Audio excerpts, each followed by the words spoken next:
Hello student, good morning to all of you. आज हम F J and K conditions की examples करेंगे। Previous video में हमने थ्योरम्स, डेफिनेशंस एंड एग्जाम्पल 4 तक किया था। अगर आपने वो वीडियोस नहीं देखी हैं तो डिस्क्रिप्शन में प्लेलिस्ट का लिंक गिवन है, आप वहां से देख सकते हैं। Now example number 5, consider the problem to minimise norm of ax minus b square where A is m cross n matrix, B is a m vector, write the necessary condition for optimality।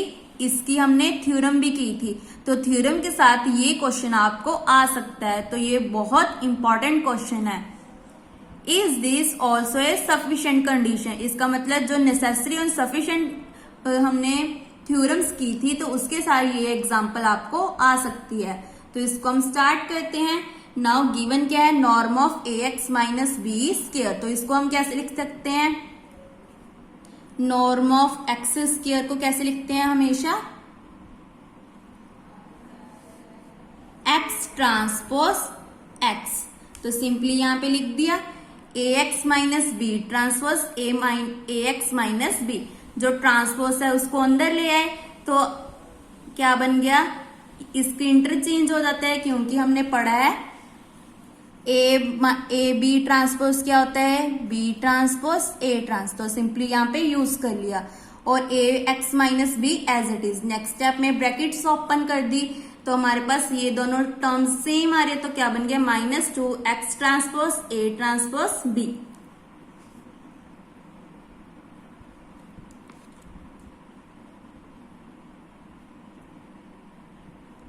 ये देखो x transpose A transpose किसके equal है, A x के equal है। ये क्यों possible है, क्योंकि हमारा जो x transpose A transpose B है वो क्या है, एक स्केलर है। तो स्केलर का मतलब क्या होता है, एक कांस्टेंट है, तो इसको हम ऐड कर सकते हैं। तो ये टर्म एज इट इज। उसके बाद हमने नेसेसरी कंडीशन यूज कर ली, उसका मतलब क्या है, हमारा जो डेल्टा एफ ऑफ एक्स है वो किसके इक्वल है, 0 के। ये हमने थ्योरम का रिजल्ट यूज कर लिया। ये देखो हमारे नेसेसरी ऑप्टिमलिटी कंडीशन का रिजल्ट क्या था, delta F of X bar equal to 0। अगर एक्स बार क्या है, हमारा लोकल ऑप्टिमल सोल्यूशन है ऑफ पी, और हमारा जो फंक्शन है वो क्या है, मिनिमम है। एक्स बिलोंग कर रहा है हमारा आर एन को, आर मतलब रियल नंबर्स जिसमें फाइनेट टर्म्स हैं, आर के पावर एन मतलब उसकी रेंज क्या है, एन तक है। देन उसके बाद क्या है, हमारा main result delta F of X bar equal to 0 है। देन उसके बाद हमने एफ ऑफ एक्स की वैल्यू को यहाँ पे पुट कर दिया। उसके बाद हमने इसका डेरिवेटिव कर दिया, डेल्टा एक्स ट्रांसपोज एक्स का डेरिवेटिव क्या आएगा हमारे पास, 2 ए ट्रांसपोज ए एक्स। सो यहाँ पे पुट कर दिया 2 A transpose A X minus ये हमारा कांस्टेंट है तो 0, और डेल्टा इसका ट्रांसपोज क्या है 1, तो हमारे पास क्या बच गया, 2 A transpose B equal to 0। आप यहाँ पे भी रीजन दे सकते हो, 2 X transpose A transpose B किसकी इक्वल आ जाएगा, ये हमारा खत्म हो जाएगा, दैट मीन्स 1 आ जाएगा, तो क्या बच गया 2 ए ट्रांसपोज बी। तो सिंपली यहाँ पे पुट कर दिया जैसे हमने इसका निकाला है। इसको छोड़ के जो भी टर्म रहेगी वो हमारा आंसर। उसके बाद कांस्टेंट क्या आ रहा है हमारे पास, common 2 A transpose A X minus B equal to 0। 2 को उधर ले आए तो 0/2 is 0। A transpose A X minus B equal to 0।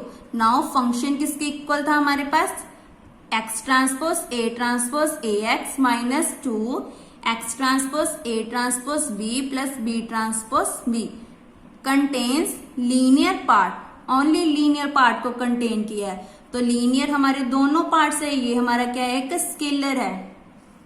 तो ये हमारा क्या है, converge, which is converge. It also contains quadratic part.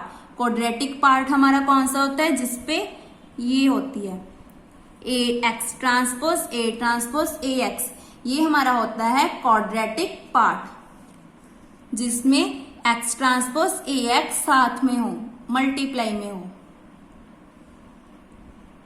Which needs to be check checked for convexity. इसका मतलब क्या है कि हमें जरूरत नहीं है कि हमने इसको चेक करना है कि कन्वेक्स है या नहीं है। जब हमारे पास क्वाड्रेटिक पार्ट आ जाए, that means X transpose A X आ जाए, तो हमारा जो फंक्शन है वो हमेशा कन्वेक्स होता है। अगर हमारा फंक्शन कन्वेक्स है तो इसका मतलब क्या है, पॉजिटिव सेमी डिफाइन है। अगर कनकेव आ जाता, जैसे यहाँ पे लिखा था, अगर हमारा फंक्शन कनकेव आ जाता है तो वो क्या होता है, नेगेटिव सेमी डिफाइन बन जाता है। अगर फंक्शन कन्वेक्स है तो पॉजिटिव सेमी डिफाइन होता है।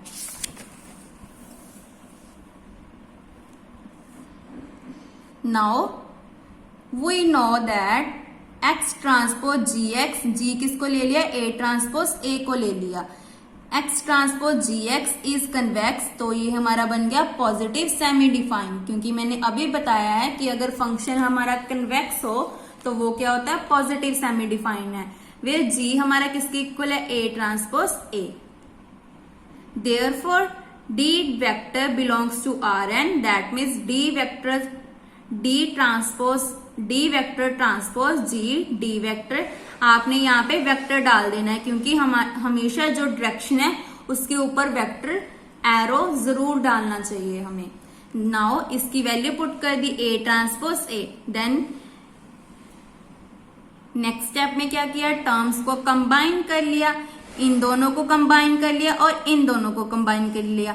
अगर ट्रांसपोज लगाना है ऊपर तो हमारा क्या बन जाता है, जैसे बी ट्रांसपोज ए ट्रांसपोज करना है तो इसको किसकी को करेंगे, ए बी ट्रांसपोज, जो टर्म पीछे है उसको आगे लिख देंगे।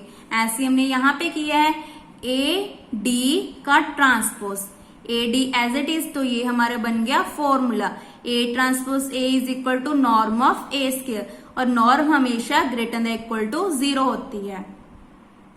Therefore G is positive semi-defined, hence X transpose AX is convex function. Also F हमें पता है कि डिफरेंशिएबल है, तो डिफरेंशिएबल और कन्वेक्स को प्लस करके हमारा बन गया पसीडो कन्वेक्स। तो हमारी जो कंडीशन है वो क्या होगी, सफिशिएंट ऑल्सो होगी, क्योंकि यही हमारी डेफिनेशन होती है सफिशिएंट की, कि हमारा F क्या होना चाहिए, पसीडो कन्वेक्स होना चाहिए। ये देखो हमने थ्योरम 6 का रिमार्क किया था कि अगर हमारा फंक्शन कन्वेक्स के साथ क्या बन गया, पसीडो कन्वेक्स हो, तो हमारा एक्स बार क्या हो जाता है, ग्लोबल मिनिमा। तो इसका मतलब हमारी जो कंडीशन है वो क्या बन गई, नेसेसरी एंड सफिशिएंट कंडीशन बन गई फॉर लोकल ऑप्टिमलिटी की। या आप बोल सकते हो कि necessary and sufficient condition in terms of first order derivatives along when F is pseudo convex. तो अगर हमारा फंक्शन कन्वेक्स है और डिफरेंशिएबल है तो हमारा फंक्शन बन गया पसीडो कन्वेक्स। पसीडो कन्वेक्स से क्या बन गया, ग्लोबल मिनिमा बन गया। तो ये हमारी डेफिनेशन बन गई, नेसेसरी एंड सफिशिएंट कंडीशन बन गई किसकी, फर्स्ट ऑर्डर डेरिवेटिव की। सो आपने जो ये एग्जाम्पल है, एग्जाम्पल नंबर 5, यहाँ पे आपने रिमार्क का पूरा रिजल्ट लिख देना है बाय डेफिनेशन ऑफ, या by definition of necessary and sufficient condition of first order derivative, then उसका हमने रिमार्क लिख देना है। तो यहां से हमारा बन गया कि हमारा जो फंक्शन है वो क्या है, नेसेसरी एंड सफिशिएंट कंडीशन बन गया, या hence the condition is sufficient also. Thank you. इसी के साथ हमारा टॉपिक 2 अनकंस्ट्रेन्ड प्रॉब्लम कंप्लीट होता है। अगर आपको इस टॉपिक में कोई भी डाउट हो तो आप मुझे कमेंट करके पूछ सकते हैं। नेक्स्ट वीडियो में हम थर्ड टॉपिक करेंगे, problem with inequality conditions, constraints. Thank you.